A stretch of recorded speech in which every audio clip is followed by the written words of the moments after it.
머물러 있기 때문에 좀 가볍게 이전에 있었던 내용을 살펴볼 수 있는 것 같습니다.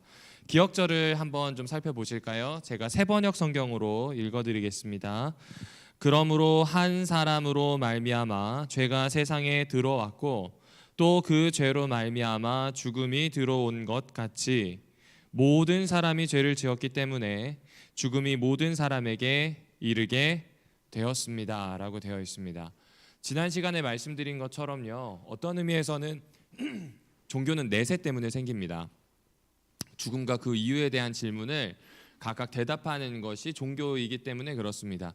그런데 여러분, 이 죽음에 대한 것도 잘 생각해 보시면요, 교리거든요. 교리는 믿는 바에 대한 얘기입니다. 그러니까 이 말은 내가 믿고 내가 아는 것에 대한 내용이다, 이렇게 받아들이시면 됩니다. 그럼 바깥으로 생각을 해보면, 조금 넓게 생각을 해보면, 내가 믿는 바와 내가 아는 바보다 넘어서는 영역이 있을까요, 없을까요? 있습니다.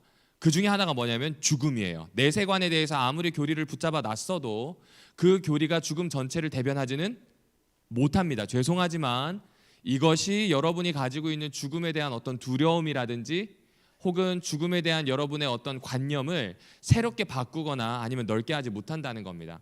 제가 이렇게 느누이 말씀드리는데, 여기 앉아 계신 분들 중에 재림교인이시긴 하지만 죄송하지만 재림교인이 아닐 가능성이 큽니다. 왜냐하면 어렸을 때 가지고 있었던 가정의 종교적 배경에 따라서 결정되기 때문에 그렇습니다. 저 같은 경우에는 그냥 재림교인인 것 같아요. 왜냐하면 한 3, 4대째 지금 재림교인으로 살았기 때문에 저희 집에 뭐 제사도 없고 뭣도 없습니다. 그런데 제 친구들만 보더라도 분명히 내가 신앙을 정말 투철하게 함에도 불구하고 가지고 있는 배경이 경상도다 보니까 불교적 베이스가 참 많습니다. 그러니까 인과응보나 적선이나 아니면 이 내가 가지고 있는 어떤 삶에 대한 결과에 집착하는 모습을 안 볼 수가 없습니다. 그게 틀렸다는 얘기가 아니라 각각 가지고 있는 그 배경들이 나타난다는 겁니다. 서울에 와서 목회를 시작하면서 보게 되니까 생각보다 많은 무신론을 만나게 되었습니다. 정말 무신론이 많아요, 도시에 오니까. 그런데 그 무신론도 자세히 잘 살펴보면 신념에 대한 문제입니다. 그러니까 내가 지금 믿고 있는 것 자체가 신이 없다는 것을 믿지 내세에 대해서는 조금 생각이 다르더라고요. 그러니까 각각 여러 생각들을 가지고 있는 과정에 내가 신앙을 선택하고 죽음에 대한 교리를 받아들였고 그것이 전부라고 생각하기에는 좀 무리수가 있다. 왜냐하면 죽음은 그 교리로도 규정하기에는 좀 많이 큰, 우리 인간에게는 좀 버거운 일이기 때문에 그렇습니다. 자, 그러면 그 죽음이 어떻게 시작되었는지 지난 시간에는 이 계시록 12장 9절에서 좀 살펴봤습니다. 옛뱀으로부터 시작됐다는 거죠. 옛뱀은 이 계시록에서는 마귀라고 표현을 하고요, 헬라어로는 디아블로스라고 되어 있습니다. 악마예요. 악마의 주된 역할은 뭔가 인간을 망가뜨리는 겁니다. 자, 그러면 이 마귀가 된, 악마가 된 루시퍼는 왜 쫓겨났을까요? 이게 좀 궁금하거든요. 이 이야기에 대해서 아마 이 문학소년 소녀분들이신 분들은 학창 시절에 한 번쯤은 읽어보셨을 거예요. 존 밀턴의 신라권이라고 있습니다. 이 신라권이라고 하는 고전이 있는데 사탄의 반역에 대해서 문학적인 상상력을 참 잘 발휘했습니다. 이 통찰한 것들이 아주 대단하다는 생각을 했습니다. 그런데 그 내용도 있지만 재림교회에서 나온 책 중에 살아남은 이들이라고 있어요. 혹시 기억하시나요? 1947년에 편찬이 됐는데 이제 나중에 제가 군대 갈 때쯤 됐을 때는 지구 역사의 이야기 뭐 이런 식으로 이름이 바뀌어서 나오게 됐습니다. 거기에 보면 엘렌 화이트 여사가 집필한 예언의 신 1에서 4권 플러스 각 시대의 대쟁투에 있는 내용을 요약해서 제일 처음 제가 어떻게 시작했는지부터 시작해서 마지막에 어떻게 새하늘과 새 땅으로 가는지에 대한 여정을 아주 잘 보여줍니다. 그래서 이 두 권이 꽤 많이 도움이 됩니다. 그런데 이 두 권이 좀 집중하는 게 있어요. 그게 뭐냐면 어쩌다가 마귀가 되었나, 다른 말로 하면 죽음을 시작하게 만들고 쫓겨나게 된 마귀가 어떻게 시작되었나 라고 하는 질문에 교만이 원인이다 라는 이야기를 합니다. 그럼 여러분, 도대체 교만은 어떻게 시작이 되었을까요? 살아남은 이들 14페이지엔 이렇게 이야기합니다. 루스벨이 누구를 질투를 했어요? 예수님을 질투했다는 겁니다. 여러분, 피조물이 신을 질투할 수 있을까요? 원래 이렇게 너무 격차가 크면요 질투가 안 됩니다. 이런 경우 있잖아요. 제가 진짜 못하는 게 미술이거든요. 근데 제 와이프는 미술을 저보다 훨씬 잘해요. 그래서 제가 보고 있으면 질투가 나는 게 아니라 진짜 잘한다 이 생각이 듭니다. 그런데 제 딸아이는 아니에요. 제 딸아이는 이제 막 난화기를 지나서 그림을 그리는데 아직은 저보다 못 그리는 것 같아요. 그림 그리면 묘하게 내가 딸보다는 잘 그려야지 하는 생각이 있어요. 왜냐하면 엇비슷해서 그래요. 수준이. 그렇죠? 제 그림 수준이 어느 정도인지 이해되시겠죠? 여러분도 마찬가지입니다. 엇비슷하면 경쟁해요. 시기 질투합니다. 근데 초월된 존재는 시기 질투할 수가 없죠. 그런데 지금 루시퍼는 예수를 질투했다라고 하는 걸 발견할 수 있다는 건 지랑 어중이 떠중이 좀 비슷하다라고 이렇게 생각했던 것 같다는 거죠. 이유가 있겠죠. 루스벨은요 천사들 중에 장입니다.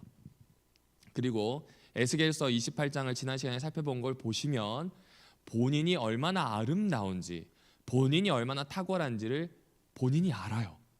그런데 예수의 모습을 딱 성경에서는 두 가지로 요약을 합니다. 그 드넓고 초월하신 하나님이신 성자의 모습을 두 가지로 요약하는데 첫 번째가 온유입니다. 우리 지난 교과에 확인했죠. 온유는요 단순히 성내지 않는 것이 아니라 참아낼 수 있을 만큼의 성품의 역량을 뜻합니다. 그러니까 우리 하나님이신 성자는 온유하셔서 웬만한 일로는 화내지 않으시는 분입니다. 자, 그런데 두 번째 특징이 있죠. 온유 다음에 꼭 뭐가 나오죠? 겸손이 나옵니다. 예수에 대해서 이야기하면 두 가지 특징인데 온유와 겸손함입니다. 온화함과 겸손인데요. 겸손은 겸양을 떠는 것과는 다릅니다. 겸손이라고 하는 건 자신의 분수와 자신이 추구하고자 하는 목적이 무엇인지를 아는 분입니다. 예수는 삼위일체 하나님 가운데 자기의 위격이 어떤 일을 해야 되는지 아셨어요. 모든 것의 근원이시고 모든 것의 통치를 주관하시는 아버지가 있다면 자기는 아들입니다. 그래서 아들이기 때문에 아버지를 가장 잘 드러낼 수 있으면 되는 거예요. 다른 말로 하면 아버지를 드러낼 수 있는 환경이 아니라면 거절하셨던 분입니다. 어디에서 확인할 수 있냐면 요한복음에 그 이야기가 많이 나옵니다. 제자들아 너네들 나 보지 아빠 본 거야 이렇게 이야기해줘요. 그럼 제자들이 그제서야 이해를 못했죠. 3년이 지난 다음에야 이해합니다. 그러니까 우리 예수님의 특징은 자신이 가지고 있는 목적, 특별히 인류를 향한 목적을 너무나 잘 아세요. 아버지를 드러내는 데 집중하신 분입니다. 그러면 아버지를 드러내는 것이 아니라면 굳이 그 자리에 계실 필요가 없겠죠. 피하시는 겁니다. 그런데 이 모습을 본 피조물 중에 하나인 사탄은 마귀라고도 부르죠. 없어 보이는 거죠. 아버지나 드러내는 존재가 나랑 같다고 라는 생각을 하는 거예요. 분명히 신이에요. 창조라는 이야기를 할 때도 루스벨은 낄 수가 없습니다. 왜냐하면 피조물이니까요. 구원에 대한 이야기를 처음부터 할 때도 루스벨은 끼어들 수가 없습니다. 왜일까요?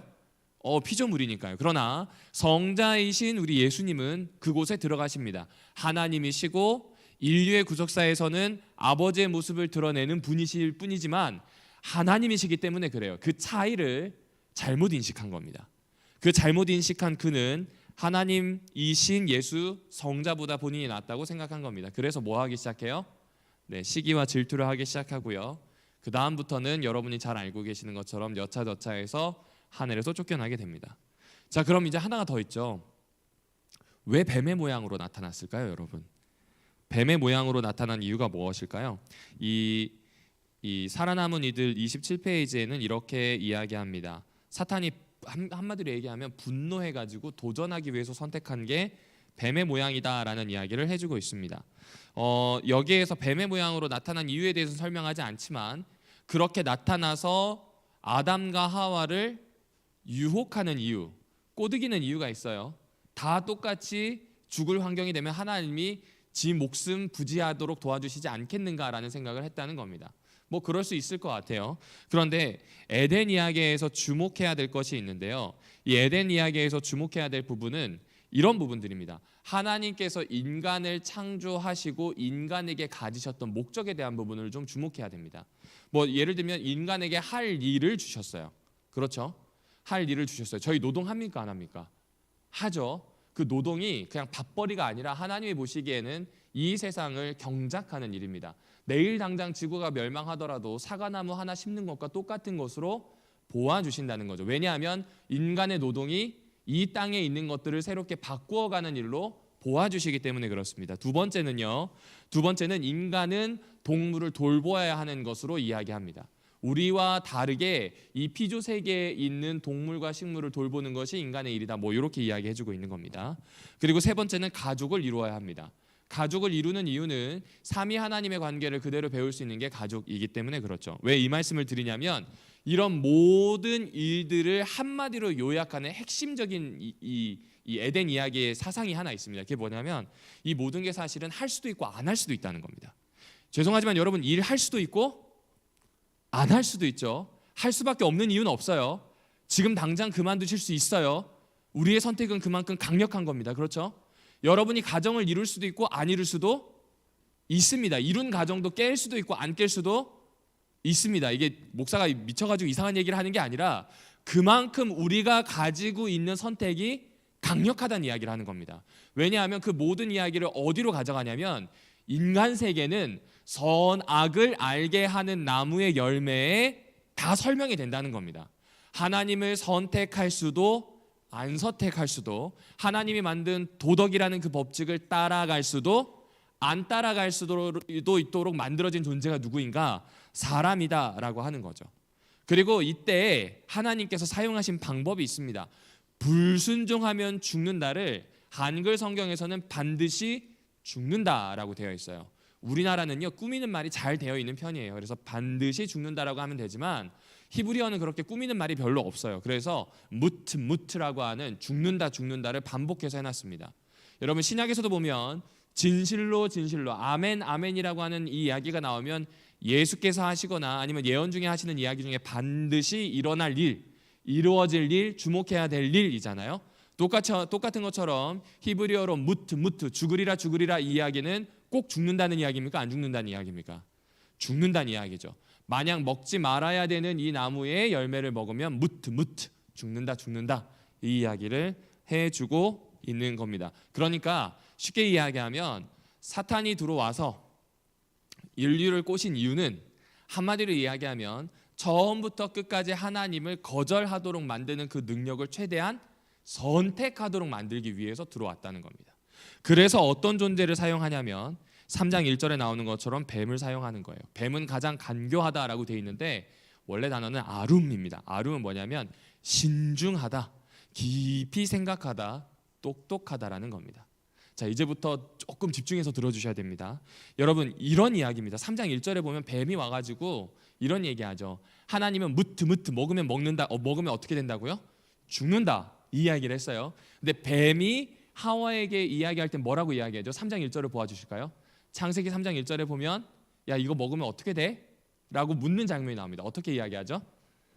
먹지 말라고 하셨니? 라고 묻는 겁니다. 쉬운 말로 바꾸면, 그렇죠? 그럼 먹지 말라고 하셨니? 라고 하면 대답을 어떻게 하면 돼요?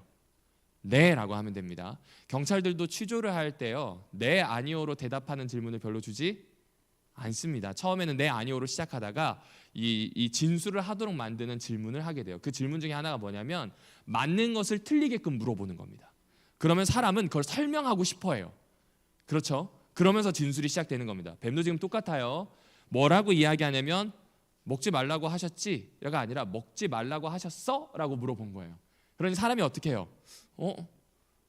그치? 하면서 이제 생각을 하기 시작하는 겁니다. 그리고 3장 2절에 보면 이것에 대한 대답으로 하와가 이렇게 얘기하죠. 먹지도 말고 어떻게 하라고요? 그렇죠. 더해지는 겁니다. 뭐가 더해지냐면 이제부터는 뭔가 생각하기 시작한다는 겁니다. 그리고 뱀이 뭐라고 하냐면 이 죽을까 한다라고 하는 여자의 말을 받아서 자꾸 이렇게 이야기를 만들어가는 모습을 볼 수가 있습니다. 굉장히 교묘한 질문입니다. 이것은 어떤 질문이냐면요, 한마디로 표현하면 생각하게끔 하는 질문입니다. 생각하게끔 하는 질문이 원래는 좋은 겁니다. 그런데 이게 좋지 않게 작용할 때가 있습니다. 그때가 언제냐면 맹목할 때입니다. 눈 딱 가리고 뭔가를 믿는다라고 고백하는 사람에게 생각하는 질문을 던지면 그 질문이 그 사람을 무너뜨리는 데 사용됩니다. 이 굉장히 중요한 겁니다. 그리스도인들 중에 아주 단순하게 믿는 분과 맹목적으로 믿는 분의 차이는 있습니다. 지금 단순하게 믿는 분이 아니라 맹목적으로 덮어놓고 믿는 거 말입니다. 내가 질문해보고 따져보고 하지 않고 그냥 맹목적으로 믿는 거 말입니다. 그것에는 이런 질문이 들어가게 되면 단순히 그냥 질문이 아니라 무너뜨리게 되는 질문이 되게 되는 겁니다. 그럼 바꾸어서 다시 이야기해 볼까요? 오남교회 성도님들께서 성경을 읽다가 궁금한 게 생기시고 성경을 읽다가 받아들이기 힘든 지점이 있으시잖아요. 연구하셔야 됩니다. 이거는 본인에게 있어서 생장점이라고 생각해 주셔야 됩니다. 이거 정말로 중요합니다. 교과 공부를 왜 하시는가? 그 생장점을 찾기 위해서요. 맹목적으로 믿고 있거나 덮어서 넘겼던 것들을 찾는 겁니다. 한번 질문 드려볼까요? 예수님 어디에서 태어나셨죠? 베들레헴? 아닙니다. 마태복음 2장 잘 읽어보세요. 마구간이라는 얘기 하나도 나오지 않습니다. 어느 집에 들어갔다는 얘기가 나오지. 마구간이라는 얘기? 제가 이상한 소리 하는 거 아니에요. 마태복음 2장 꼭 읽어보세요. 네. 동방박사 몇 명 왔죠? 아닙니다. 몇 명인지 모르는 게 정답입니다. 선물만 3개일 뿐입니다. 무슨 말씀인지 이해하세요? 읽으실 때 넘어갔던 것들, 맹목적으로 알았던 것들을 그대로 넘어가지 마시고 찬찬히 살펴주십시오. 그래야만 이런 질문을 당했을 때 이상한 소리 안 합니다. 그렇죠? 왜냐하면요, 하나님이 우리에게 주신 게 의지의 자유예요. 의지의 자유는 이성을 사용하도록 되어 있습니다. 이성은 언제든지 합리적인 것에서 안정감을 찾습니다. 그리고 그 합리적인 것을 넘어서는 게 신앙입니다.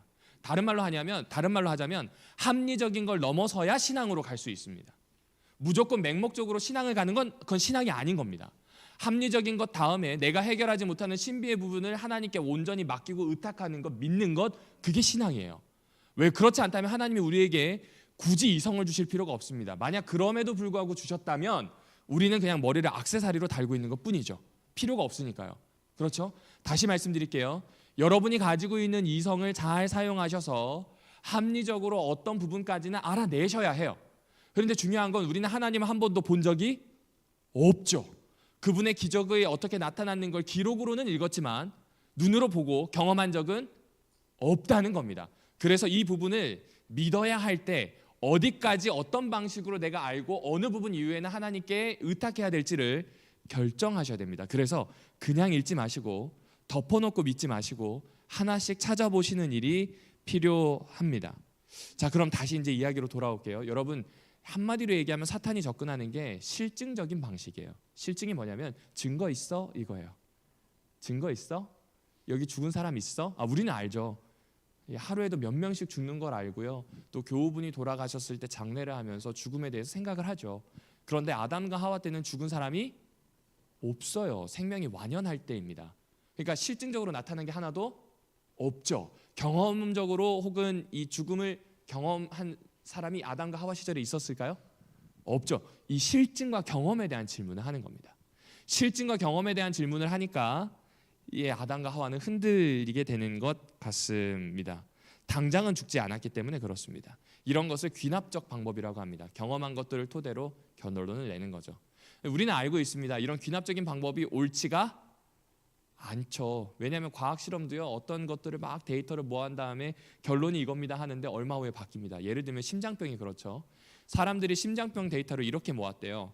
심장병 걸린 사람을 베드에 누워놨대요. 누워놓으니까 좀 살더래요. 그런데 움직이게 했더니 A라는 사람도 죽고 B라는 사람도 죽고 C라는 사람도 죽고 D라는 사람도 죽더래요. 그래서 1960년대까지만 하더라도 모든 세계 의학계에서는 심장병에 걸려서 심장이 제대로 기능하지 못하면 침대에 누워놔야지라는 얘기를 한 겁니다. 그런데 1970년대에 화학자가, 의학자도 아니에요, 화학자가 실험을 합니다.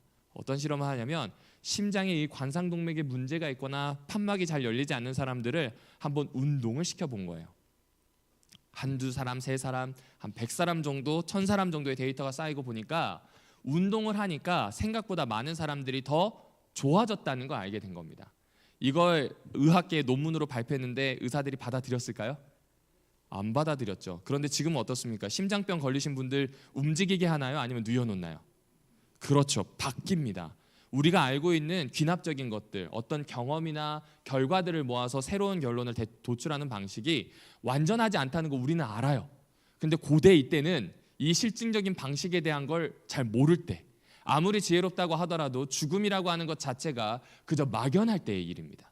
그럼 우리에게도 마찬가지입니다. 실증적이고 과학적인 것들이 생각보다 힘을 가집니다. 우리에게 있어서 과학적이라고 하면 생각보다 믿을 만한 것들이잖아요, 오늘날 세계에서는. 그런데 그거는 합리의 영역일 뿐이에요. 우리가 하는 신앙은 그걸 넘어서게 됩니다. 그걸 넘어선다는 게 맹목적으로 믿는 것이 아니라 하나님께 어떻게 한다고요? 맡기고 의탁하는 부분임을 잊지 않아 주셨으면 좋겠습니다. 여기 보면 죽음아 너의 독침이 어디 있느냐라고 하는 책이 있는데 그 책에 이런 내용이 있어서 좀 가지고 왔습니다. 그리스도교는 우선 죽음을 도덕적 질서의 일부이자 영적 재앙으로 본다. 도덕적 질서의 일부라는 건 하나님의 명령을 불순종했기 때문에 그 법칙에 따라 죽는다 이 이야기고요. 영적 재앙이란 이 죽음이라는 걸 해결할 수가 없는 거예요. 태풍이 지나간 다음에는 외양간에 소 고치듯 정리하면 되거든요. 제 고향 이 고성 가까운 마산이라고 하는 곳에는 해일 피해를 막기 위해서 방파벽이 생겼습니다. 그 방파벽이 생겨서 이 앞에서 횟집 장사를 하시는 수산물 이 장사를 하시는 분들이 자신의 재산을 지킬 수 있게 되었어요. 꽤 많은 예산을 들였거든요. 외양간 잃고 소 고쳐야 돼요.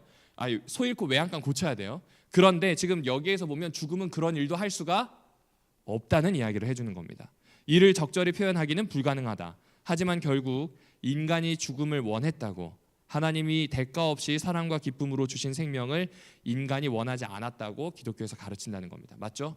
하나님이 대가 없이 주시는 사랑을 만약 간직하려고 했다면 선악을 알게 하는 나무 열매는 먹지 않았을 겁니다. 그런데 그 하나님과 똑같은 존재, 더 나은 존재가 되겠다고 하는 거절의 의미로 그걸 먹게 되었다는 거죠. 그러니까 다른 말로 하면요, 하나님과 연결되어서 잇대어서 사는 인간이 자신만이 살아남기 위해서 갈망하기 시작했다는 겁니다. 하나님과 함께 삶의 비전을 꿈꿔야 되는데 그 자체를 버렸던 거죠. 다른 피조물들과 교류해야 되고 상호작용해야 되는 관계인데 피조물들은 제쳐두고 누가 우선이에요? 내가 우선이에요. 아무리 환경오염이 된다 그래도 집에 가보면 분명히 플라스틱이 있을걸요. 써야 되니까요. 먹고 살아야 되니까요. 그렇죠? 틀렸다는 게 아니라 우리는 기본적으로 방향성이 지금 그렇게 결정되어 있다는 겁니다.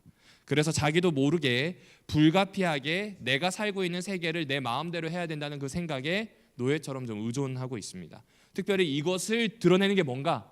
선악을 알게 하는 나무의 열매를 먹느냐 마느냐 요 문제입니다. 그래서 이 포이어바흐라고 하는 사람이 이런 얘기를 합니다. 당신이 먹는 것이 곧 뭐라고요? 네, 당신입니다. 인간은 살기 위해서 먹었어요. 살기 위해서 먹는 걸 사용했는데 이 죄가 들어온 다음에 먹기 위해서 살기 시작합니다. 이제 끔찍한 악순환이 시작이 되죠. 그리고 이때부터 뭐가 시작이 되냐면요, 죽음이라고 하는 것이 이 사람에게 작용하기 시작합니다. 사람이 스스로 하나님으로부터 분리되고 해체되기를 선택했어요. 그래서 결국 끝없는 파괴와 오염과 그리고 그 오염된 생명의 결실들, 죽음을 우리는 거두어들이고 있다. 이 이야기를 지금 해주는 것 같습니다. 왜냐하면 우리 안에 생명이 없으니까요. 뭔가 자꾸 대체제를 찾는 겁니다. 인간이 죽음의 세계에 자기 자신을 내던져 버리는 겁니다. 자, 그럼 여기까지 이야기를 보게 되면 그렇구나. 인간이 선택한 것 자체가 굉장히 아픈 결과이구나를 확인했습니다.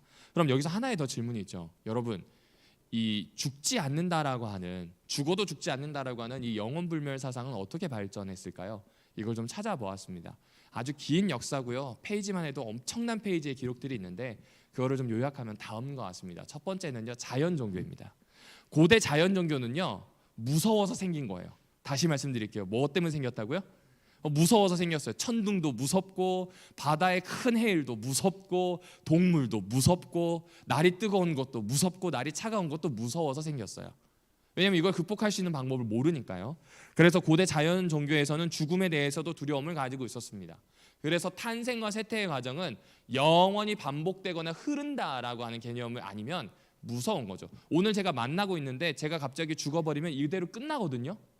이거 받아들일 수 있을까요? 참 어렵습니다. 재림교회 목사가 이 장례식장 가서 설교할 때 가장 어려운 게 뭔가? 죽으면 끝이라는 이야기를 해야 되기 때문에 그렇습니다. 그렇죠. 재림이 있고요. 다시 부활에 대한 이야기를 합니다. 그런데 장감리 교회에서 하는 이야기는 매력적입니다. 지금 돌아가신 우리 할머니의 영혼이 어디 있어요? 천당에 있어요. 얼마나 설교하기 쉬워요. 그런데 우리는 어떻게 얘기해요? 그런 거 없어요. 땅에 묻혔고 잠들어 계셨어요. 이제 끝이에요. 이 땅에서는. 내가 눈을 떴을 때 예수님이 재림하면 다행인데 눈을 떴을 때 뭔가 새 예루살렘 성이 내려온, 이건 좀 불행한 일이에요. 다 끝났어요. 그렇죠? 그런 상황에 대한 설교를 해야 되는 겁니다. 그러니까 사람은요, 내가 이 내세를 어떤 방식으로 극복하고 싶어 하는지에 따라서 그들의 종교관이 형성이 되는데 고대 종교는 죽음에 대한 두려움 때문에 영원한 과정으로 보는 겁니다. 탄생과 쇠퇴가 있을지 모르지만 존재는 사라지지 않고 영원히 이어진다. 이것이 철학의 옷을 입기 시작합니다. 고대 그리스 철학입니다. 그때는 영혼의 죽음과 영혼의 영원성에 대한 이야기를 합니다. 이 이데아라고 하는 게 중요합니다. 오늘은 이 이야기만 해도 됩니다. 이데아라고 하는 게 중요한데요. 제가 아니에요. 저는 지금 육체를 입은 최선우이긴 한데 이 사람들 이야기입니다. 저는 이데아에 있는 최선우가 최용길과 최정이라는 이 남녀가 만나서 생긴 이 아들에게 와서 덮치어진 겁니다. 영원의 세계에 있는 이데아가 왔다는 거죠. 그러니까 내가 죽게 되면 다시 영원의 세계인 이데아로 어떻게 할까요? 돌아간다는 겁니다. 이거 교회가 하는 이야기 아닙니다. 소크라테스와 플라톤이 했던 이야기가 철학으로 자리 잡고 위세를 얻게 됩니다. 그런데 초기 기독교 신학은요, 플라톤의 생각하는 방식을 많이 가져왔어요. 왜냐하면 플라톤이 눈에 보이지 않는 것들을 눈에 보이는 것처럼 설명하는 이 방식이 잘 발달되어 있거든요. 예를 들어 삼위일체 하나님에 대해서 어떻게 설명할 방법이 없는 거예요. 그런데 정신과 영혼과 일자에 대한 이야기를 가지고, 이게 플라톤식 방법이거든요. 형이상학을 풀어가는 그걸 가지고 삼위일체를 풀기도 합니다. 그러니까 무슨 이야기냐면 플라톤의 방법으로 사람들이 질문하고 공격하는 것들을 기독교가 대답하기 시작을 한 겁니다. 그러면 그러다 보면 자연스럽게 그리스 철학인 이데아에 대한 이야기, 영혼 불멸에 대한 어떤 그림자들이 교회 안으로 들어올까요? 안 들어올까요? 들어옵니다. 그리고 여러분이 잘 알고 계시는 성 어거스틴, 아우구스티누스는 영혼 불멸이라고 하는 그의 논문에서 이성적 논증으로 영혼 불멸을 신학적, 철학적 사유로 정돈을 합니다. 그리고 시작된 중세 교회는 지옥과 연옥에 대한 교리를 확립하게 됩니다. 언제 확립하냐면 1320년에 단테라고 하는 사람이 신곡 지옥에 대한 소설을 써요. 이것 때문에 사람들이 칠중지옥에 대한 생각을 대중적으로 가지게 됩니다. 내세관을 그려준 거예요. 그 다음에 1439년에 피렌체 공회에서 연옥과 지옥에 대한 교리가 확립되어 버립니다. 그리고 이때 영혼 불멸설이 어느 정도 확립되죠. 그런데 영혼 수면설, 우리처럼 죽으면 잔다, 이 땅에서 끝이다 라고 이야기하는 사람들이 있었는데, 그런 사람들이 누구냐면 이 루터라든지 몇 사람 있었습니다. 그리고 초기 기독교에서는 바실리우스라든지 오리게네스라고 하는 학자들도 있기도 했었습니다. 그런데 1534년에 이 칼뱅이 나타나서요, 이 사이코파니치아라고 하는 책을 통해서 이렇게 이야기합니다. 영혼은 불멸하지, 영혼은 수면하지 않는다, 이런 이야기를 하면서 이 지금 장로교회가 가지고 있는 신학을 개혁주의라고 부르거든요. 영혼 불멸이 확정됩니다. 그리고 그것이 우리 한국에 들어오면서 딱 이가 맞습니다. 왜 그럴까요? 한국도 기본적으로 자연 종교나 불교가 가지고 있는 사상이 영혼 불멸이기 때문에 그래요. 어떻게 이게 꼭 키가 그 문에 들어가서 열리도록 도와주는 것처럼 딱 맞아서 그렇게 돌아가게 됩니다. 그러나 죽은 자의 부활, 곧 영혼은 잔다, 이 땅에서는 끝이다, 부활한다라고 하는 이야기를 한 사람들이 꽤 많아요. 오스카 쿨만이라든지 바빙크라든지 바르트라든지 몰트만, 존 스토트, 이 사람들이 다 어떤 사람들이냐면 기독교가 제대로 된 기독교가 되기 위해서 정말로 열심히 공부할 뿐만 아니라 목회했던 사람들입니다.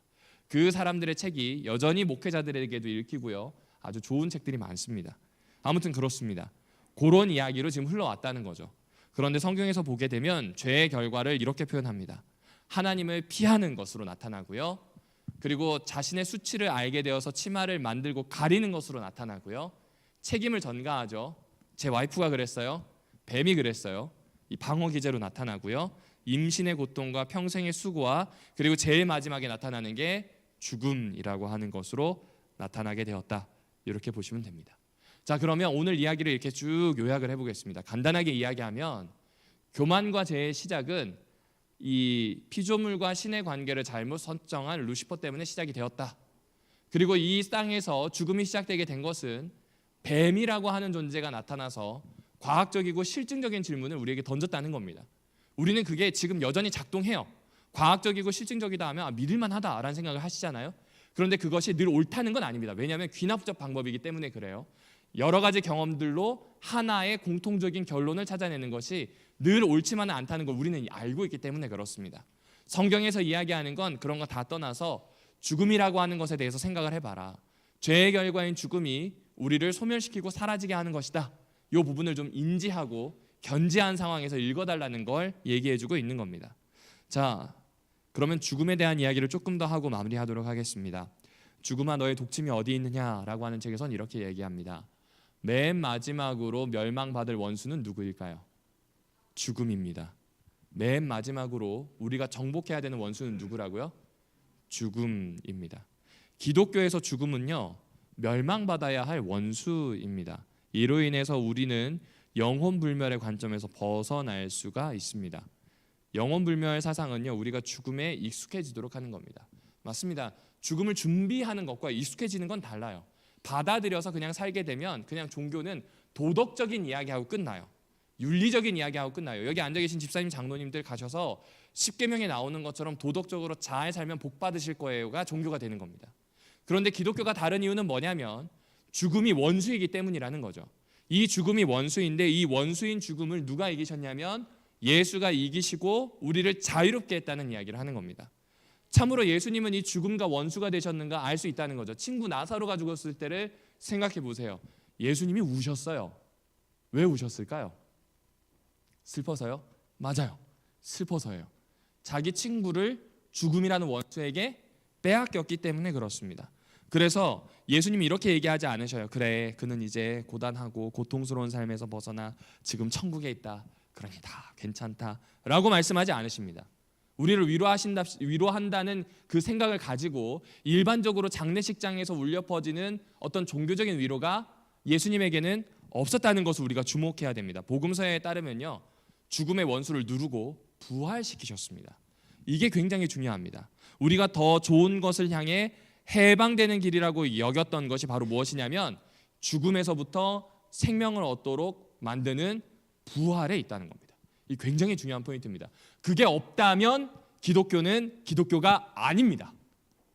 도덕적인 종교로 끝날 뿐입니다. 잘 지키고 잘해서 성공하는 것밖에 없습니다. 그러나 기독교는 죽음이라고 하는 원수를 이기신 예수를 쫓아가는 존재 혹은 그러한 집단으로 보셔야 됩니다. 죽음으로 죽음을 이기신 예수에 대한 이야기가 기독교입니다. 그래서 죽음을 통해서 생각해보는 복음은 이겁니다. 죽음을 이 세상에 가져온 존재는 자신만을 위해 삶을 갈망했던 생명의 근원이며 목적이며 내용이신 하나님에게서 스스로 잘려나간 최초의 인류에게서 시작이 된 겁니다. 이 때문에 죽음이 파괴이고요, 분리이고요, 생명을 헛되이 덧없게 하는 것이고요, 존재하는 모든 것들이 마치 지나가 버리는 환상처럼 만들어 버리는, 그래서 죽음이 정말 최상위에 있는 법처럼 바뀌어 버렸다는 겁니다. 그런데 자신을 위로하기 위해서 인간은 이데아를 만들어요. 영혼 불멸에 대한 걸 만들고 언젠가 내세가 있다는 어렴풋한 생각이 있다는 겁니다. 그래서 죽음을 친구처럼 편하게 대하려고 하는 시도를 자꾸 한다는 겁니다. 이 세계가 아닌 다른 세계에 대한 허망한 꿈을 만들어내고 있다는 거죠. 그런데 그 꿈을 위해서 인간이 죽음에게 자신을 내어주고 있을 때 예수는 뭐 하셨냐면 그 죽음을 정복하기 위해서 정말로 최선을 다하셨다는 걸 기억해야 됩니다. 우리는 생명의 이 내용을 완전히 곡해하고 있는 죽음과 영혼불멸의 사상에 대해서는 밀어낼 필요가 있습니다. 우리가 살고 있는 영혼불멸이 가득한 이러한 외국과 같은 곳에서 돌이켜서 그리스도에게의 죽음의 이해로 돌아갈 때에만 다시금 새로운 이 죽음의 멸망, 죽음이 멸망되었다고 하는 소식 앞에서, 부활의 소리가 울려 퍼지는 그 소식 앞에서 복음다운 복음을 이야기할 수 있을 겁니다. 다시 말씀드립니다. 죽음으로 죽음을 짓밟으신 분 때문에 우리는 이곳에 있습니다. 예수님의 죽음으로 원수가 된 죽음을 이겼다는 것, 이 내용을 잊지 않아 주셨으면 좋겠습니다. 오늘날 세상으로 보기에는 실증적이지도 경험적이지도 않은 그런 일로 보일지도 모르겠습니다. 그러나 승리에 가득 차 있는 이 관점을 꼭 기억해 주십시오. 교회가 점점 영혼불멸이 아니라 참으로 하나님께서 이루신 부활이라고 하는 그곳에 눈이 가고 방점이 찍히는 일이 오늘 우리 이 교회에서 먼저 시작되기를 바랍니다. 잠시 기도하겠습니다. 하나님, 죽음으로 죽음을 짓밟고 저희에게 부활의 소망을 알려주셔서 감사합니다. 이것이 우리를 참으로 그리스도인답게 만드는 것임을 이번 교과를 통해 점점 더 살펴보려고 하오니 하나님, 맹목적으로 믿었던 것 혹은 믿고 지나갔던 것들에서 돌이키게 하여 주시옵고 일어서게 하여 주시옵고 생각하게 하여 주시오며 신비의 영역을 만났을